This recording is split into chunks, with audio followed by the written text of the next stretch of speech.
मित्रों नमस्कार। सूचना की दुनिया में आपका स्वागत है। मैं हूं डॉक्टर सुभाष चंद्र सिंह। मित्रों आज मैं लेटरल एंट्री की बात करूंगा और लेटरल एंट्री सरकारी नौकरियों में नहीं, भारतीय जनता पार्टी में राजनीतिक लेटरल एंट्री।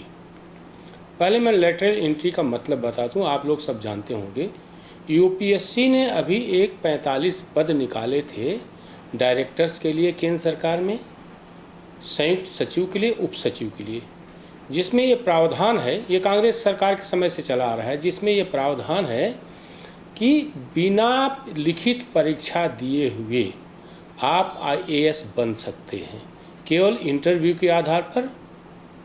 शर्त यह है कि आप जिस भी क्षेत्र में काम कर रहे हैं विशेषज्ञता प्राप्त हो, कम से कम 15 से 20 साल का अनुभव हो। राहुल गांधी, अखिलेश यादव, मायावती, ममता, इन सब ने विरोध किया और आपने उसको वापस ले लिया, क्योंकि आपको लगता था कि इससे नुकसान हो जाएगा राजनीतिक। क्योंकि अखिलेश यादव, मायावती, इन सब ने कहा कि इसमें 45 में कम से कम 22 से 23 पद एससी और ओबीसी के लिए होते अगर लिखित परीक्षा होती, लेकिन मोदी ने जो है इनका आरक्षण मार दिया और डर के मारे आपने वापस ले लिया। लेकिन राजनीतिक लेटरल एंट्री से आपको कोई नहीं रोक सकता, क्योंकि आपकी पार्टी है, जिस पार्टी के जेपी नड्डा अध्यक्ष हैं और प्रधानमंत्री नरेंद्र मोदी हैं, अमित शाह हैं, राजनाथ सिंह, बाकी लोग हैं। राजनीति में लेटरल एंट्री का मतलब है कि ऐसे लोगों को आप पार्टी में शामिल करिए जिनका आपके विचारों से कोई लेना देना नहीं और निकट भविष्य में वे आपके विचार का पोषण करें, इस बात की कोई गारंटी भी नहीं। ऐसे लोगों को लेना लेटरल एंट्री है। लेटरल एंट्री करवाई थी लोकसभा चुनाव से पहले कम से कम 100 नेताओं की। 2024 के लोकसभा चुनाव के पहले 25 लोगों को टिकट दिया, जिसमें 20 लोग हार गए। क्यों? क्योंकि आपके मूल कार्यकर्ताओं को वो पचे नहीं, क्योंकि वो बाहर से आए थे। हार महाराष्ट्र में हुई, हार हरियाणा में हुई, हार पंजाब में भी हुई। जहां आपने बाहर के नेताओं को टिकट दिया था, तेलंगाना में हार हुई। उड़ीसा में जीत गए, क्योंकि आपका जनाधार था, काफ़ी जनाधार था। उनको न टिकट देते, आप सामान्य कार्यकर्ता को टिकट देते थे, किसी सामाजिक कार्यकर्ता को टिकट देते तो भी जीत जाते। राजस्थान में आप हारे। अब मैं कुछ उदाहरण दे दूं, फिर मैं आगे बात करता हूं। जैसे मैं पंजाब से बात करता हूं। पंजाब में आप रणवीर सिंह बिट्टू को दिया, बेअंत सिंह के पौत्र हैं, जिनकी शहादत हुई तो आतंकवादियों ने मार दिया था। सांसद थे 2 बार के, तीसरी बार वो आपकी पार्टी में आए और हार गए। चलिए, बेअंत सिंह परिवार से हैं, एक बारगी के लिए माना जा सकता है कि आप शहादत देने वाले परिवार से किसी को लाए। आपने राज्यसभा में भेजा और उनको मंत्री बना दिया, राज्यसभा में राजस्थान से भेजा। यहाँ तक तो ठीक है, ढंग के परिवार से आप ले आए, राजनीतिक परिवार से ले आए। वहीं आम आदमी पार्टी से सुशील सिंह रिंकू आए, सांसद थे, हार गए। अब मैं परिणीत कौर की बात करता हूं। परिणीत कौर पटियाला से सांसद थी, पूर्व मुख्यमंत्री की पत्नी है, हार गई। राजस्थान से मैं बात करूं, कांग्रेस से आप बीजेपी में लाए महेंद्रजीत सिंह, बांसवाड़ा से टिकट दिया, हार गए। टीएमसी से तापस राय को ले आए, हार गए। अर्जुन सिंह को ले आए, हार गए। हालांकि अर्जुन सिंह पहले आए थे, 19 में तो जीते थे, फिर वो डर के मारे या जिस भी कारण से टीएमसी में चले गए, टीएमसी में टिकट नहीं दिया तो आपने फिर ले लिया, फिर टिकट दिया तो इस बार जनता ने हरा दिया। बीआरएस से बीबी पाटिल को ले आए तेलंगाना में, जहीराबाद से चुनाव हार गए। बहुत सारे लोगों को ले आया, मैंने कहा ना 25 में से 20 हारे। और इसका संदेश गलत गया। कि भारतीय जनता पार्टी जैसे विश्व की सबसे बड़ी पार्टी, जिसके सर्वाधिक लोकप्रिय नेता है नरेंद्र मोदी, उसकी पार्टी को तीसरी बार बहुमत नहीं मिला, इसके बावजूद कि बाहर के बहुत सारे प्रभावशाली नेताओं को ले आई। लेकिन आपको मैं बता दूं, इसका संदेश कार्यकर्ताओं में अच्छा नहीं गया।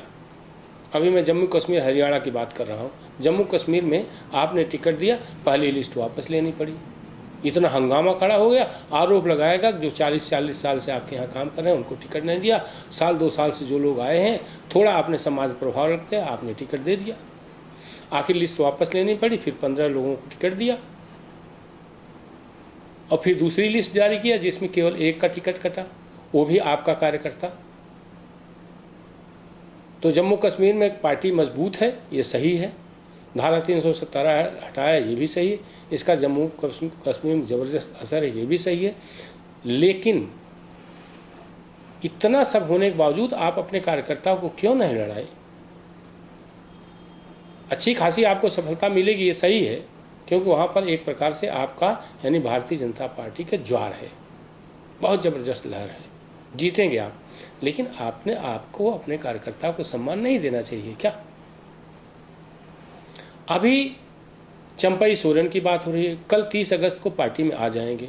संथाल परगना और जो उनका अपना इलाका है कोल्हान, 13-14 सीटों पर वनवासियों की आदिवासियों के बीच उनका ज़बरदस्त असर है। झारखंड आंदोलन की उपज है। शिबू सोरेन के साथ उन्होंने काम किया, 5 महीने मुख्यमंत्री रहे। हेमंत सोरेन जेल से आए, पुनः मुख्यमंत्री हो गए, इनको इस्तीफा देना पड़ा, नाराज आना चाहते हैं। उनकी परीक्षा होगी झारखंड चुनाव, जबकि आपके पास अर्जुन मुंडा और बाबूलाल मरांडी जैसे ज़बरदस्त प्रभाव वाले नेता हैं और दोनों मुख्यमंत्री रहे, दोनों आदिवासी हैं। इसके बावजूद आपको एक और आदिवासी नेता की जरूरत पड़ रही है। बहरहाल अब सीता सोरेन के लाए लोकसभा से पहले आपने चुनाव लड़ाया। सीता सोरेन जो है हेमंत सोरेन की चचेरी, मतलब हेमंत सोरेन की भाभी हैं, चुनाव हार गई। गीता कोड़ा, मध कोड़ा की पत्नी जो जेल में बंद है, कांग्रेस से सांसद थी, उनको लाए, टिकट दिया, वो हार गई। बाकी कई जगहों को मैंने बताया। एक और चंपई सोरेन को, वैसे भी झारखंड में आपकी लहर चल रही, चंपई सोरेन को लाने की क्या जरूरत है? चलिए कोई बात नहीं, विनम्र नेता है, आ गए। राधिका खेड़ा छत्तीसगढ़ में उनके साथ जो है कांग्रेस नेताओं ने बदतमीजी की थी, वो पार्टी में आ गई, आपने प्रवक्ता बना दिया। गौरव वल्लभ अच्छे अर्थशास्त्री हैं, प्रोफेसर हैं, आते ही आपने उनको पार्टी में प्रवक्ता बना दिया। कितने नाम हैं? आरपीएन सिंह केंद्रीय गृह राज्य मंत्री थे पहले कांग्रेस में, कांग्रेस से नाराज हुए, आपने ले लिया। ये अच्छा किया, 5 साल इंतजार कराया, फिर राज्यसभा में ले गए। लेकिन उनके इलाके कुशीनगर, देवरिया, इन सब में क्या हुआ? बाबा न होते तो यहाँ भी हारते।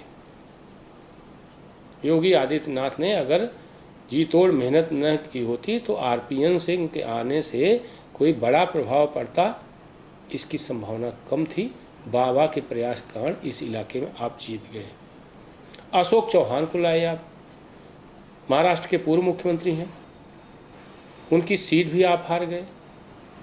कांग्रेस के अध्यक्ष रहे, उनके पिताजी केंद्र में मंत्री थे, कोई प्रभाव नहीं छोड़ पाए। अभी अजित पवार की मैं बाद में बात करूंगा। ये तो ऐसे लोग हैं जो अपना संगठन लेकर के आए हैं, समर्थक दल में हैं। अभी जो सीधे बीजेपी में आए हैं उनकी मैं बात करता हूँ। शिवसेना तोड़ करके शिंदे आए, उनका स्ट्राइक रेट अच्छा रहा। क्यों? क्योंकि हिंदुत्व की विचारधारा का पोषण करते हैं। अजित पवार को आपने उनको 15 सीटें दी थी, 7 जीत कर आए, 48-49% उनका स्ट्राइक रेट था। अजित पवार को 4 सीटें थी, 1 जीत कर आए। अभी 2 राज्यसभा भी दे दिया आपने, एक पर उन्होंने अपनी पत्नी को राज्यसभा में भेज दिया, बारामती से सुप्रिया सुले के सामने वो हार गई थी। केवल लेने के लिए जो नेता आ रहे हैं उनसे आपकी पार्टी का भला नहीं होने वाला है। लीजिए आप तो ऐसे लोगों को लीजिए जो आकर के आपकी पार्टी की राजनीतिक पूंजी बढ़ाएं। ज्योतिरादित्य सिंधिया जब आए तो सरकार लेके आए। कमलनाथ मुख्यमंत्री थे कांग्रेस की, 1 साल हो गया था, आप वो 116 सीटें पाए थे, आप 109 पाए। 26 विधायक जो है इस्तीफा देकर के ज्योतिरादित्य सिंधिया के आने के बाद आए और फिर चुनाव हुआ 2/3 बहुमत से। हेमंत बिस्व शर्मा को लाए, बड़े नेता थे, कद्दावर नेता थे, पूरी ज़िंदगी कांग्रेस में उनकी बीती। ज्योतिरादित्य सिंधिया की पूरी कांग्रेस में बीती थी, आए तो लाभ हुआ। इस बार लोकसभा चुनाव का टिकट दिया, वो जीत गए, केंद्रीय मंत्री हैं। हेमंत बिस्व शर्मा को 14 में लाए, आपकी पार्टी पहली बार पूर्ण बहुमत से आई, सर्बानंद सोनोवाल मुख्यमंत्री बने। हेमंत बिस्व शर्मा को आपने शिक्षा मंत्री बनाया और शिक्षा में काफ़ी सुधार किया। असम में 19 में जीत कर आए तो आपने मुख्यमंत्री बनाया और आपकी विचारधारा के पक्के पोषक हो गए। योगी आदित्यनाथ से उनकी तुलना की जा रही है हिंदुत्व की विचारधारा को लेकर के। पूर्वोत्तर में उनकी संगठन क्षमता के कारण आप लगभग सभी जो है प्रदेशों में आप सत्ता में सीधे हैं या सहयोगी दल के साथ सत्ता में भागीदार हैं। शुभेंदु अधिकारी आप ले आए, ममता बनर्जी के साथ जो है लड़ने भिड़ने वाले, उनके साथ आंदोलन करने वाले। जब वो आए तो आप 77 सीटों के साथ मुख्य विपक्षी दल बने। लाकेट चटर्जी भले चुनाव हार गई लेकिन लड़ाका नेता है।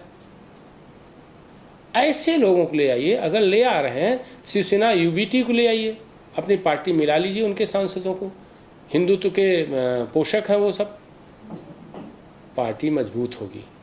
लेकिन बाहर के ऐसे नेताओं को लाने से जिनका न कोई राजनीतिक लाभ हो उनके आने से, न विचारों का पोषण हो, उनको लाने का क्या फ़ायदा। अभी किरण चौधरी की मैंने चर्चा की, राज्यसभा में चली गई।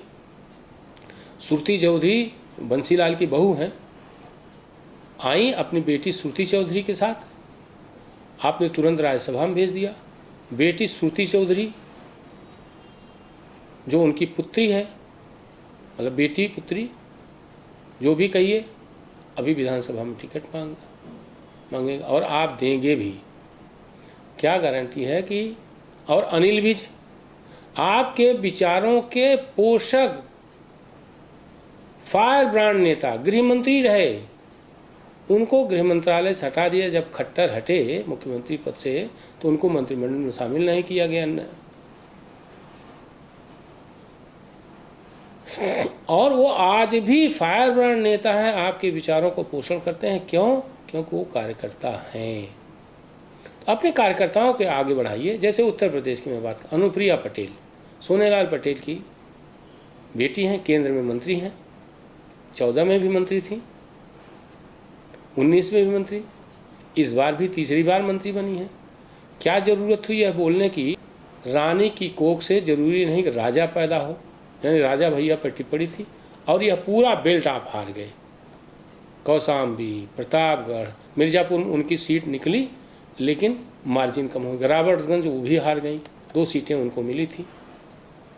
स्वतंत्र देव सिंह जैसा विद्यार्थी परिषद का कार्यकर्ता, संघ का कार्यकर्ता, उसको क्यों नहीं आगे बढ़ाते हैं? आखिर वो भी तो कुर्मी है, उनको आगे बढ़ाइए। हालांकि उनके पास भारी भरकम मंत्रालय, जल शक्ति मंत्री हैं, लेकिन उनको जो है और डेवलप किया जा सकता है। संगठन में जो है उनको पद दिया जा सकता है, राष्ट्रीय स्तर पर उनको डेवलप किया जा सकता है। तो अपनी पार्टी के नेताओं को यहाँ से लेकर बिहार से लेकर के मतलब पूरे भारत में आपको डेवलप करना चाहिए। तो ऐसे लोगों को, सम्राट चौधरी बिहार में, और कोई पार्टी ऐसी नहीं है जिसमें वो न रहे हों। वो आए, उनको प्रदेश अध्यक्ष बना दिया और अब वहाँ पर डिप्टी चीफ मिनिस्टर है। ठीक है, वो कुछ जोड़ ही रहे हैं। ऐसे लोगों को लाइए ना, जो जोड़ें, ले नहीं दें। राजनीतिक तौर पर आपके लिए एक प्रकार से वो पूंजी बने, आपकी पूंजी को बढ़ाएं। फिलहाल इस एपिसोड में इतना ही। आप सभी लोगों से अनुरोध है, जो लोग इस सूचना दुनिया की को देख रहे हैं वो इसे लाइक करें, सब्सक्राइब करें, बेल आइकन जरूर दबाएं ताकि आपको नोटिफिकेशन जा सके। कमेंट करें और शेयर जरूर करें। धन्यवाद। आप इस YouTube चैनल को लाइक करिए, सब्सक्राइब करिए, कमेंट करिए और शेयर ज़रूर करिए।